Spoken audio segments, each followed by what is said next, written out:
ভাইটা কলম দেন তো। হ্যাঁ মুফিস, হ্যাঁ হ্যাঁ, আচ্ছা ঠিক আছে, এই কলম। হ্যাঁ হ্যাঁ হ্যাঁ, আচ্ছা ঠিক আছে, আপনি পাঠিয়ে দিয়ে। কলম তো নিলাম, দেখি কলমের কালি ঠিক আছে কিনা।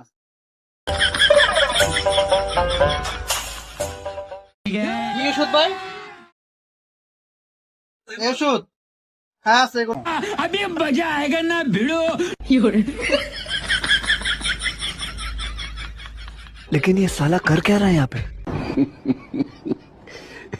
হ্যাঁ ভাই, উপরেরটা মাঝখানে, নিচেরটা পাইছি, পাইছি মাঝখানেটা।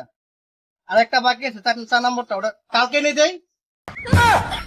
ধরো মিয়া, আমি আছি কলম টেস্ট করতে মিয়া। আপনি কি ওষুধ দিতেছেন মিয়া? এরকমই মানুষ লাগে দোকানদারি করে না? আমি তো কোনো ওষুধ দিচ্ছি না। ধরো মিয়া, এরকম ওষুধ বেঁচে না মানুষের কাছে না। এই খাওয়ানি মানুষের মারবেন না, বাতেন মিয়া।